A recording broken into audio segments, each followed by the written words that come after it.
Hello members, welcome back to On the Range with Ryan.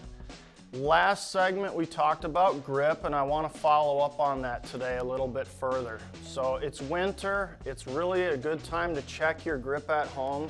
If you have any questions, come in the shop and ask us. But last week, if you remember, we're trying to connect our thumbs to our index finger instead of holding the club with that thumb wrapped around, almost like holding a hockey stick or a baseball bat. We want some connection, create a little crease, thumb and index finger. Today I'm just going to give you a way, sitting at home, you can check your grip and make sure you put your hands on with a really square club face. So first of all, take your trail hand, bottom hand, and hold the club out in front of you. And really watch that club face. Don't let it sit open or closed. Get that nice and square.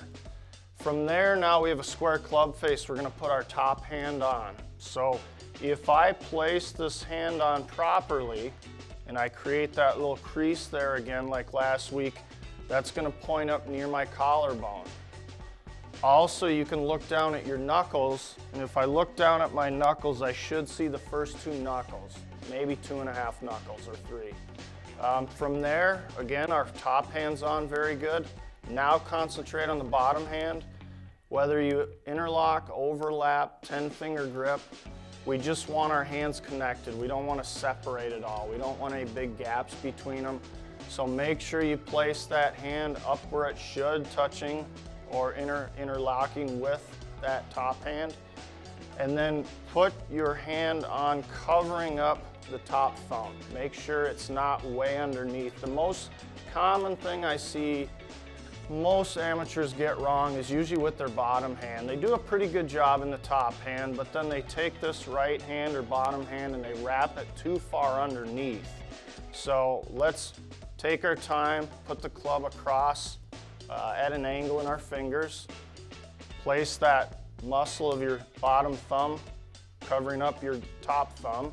And then again, the crease or connection we created last time should point up near the collarbone of your trail shoulder.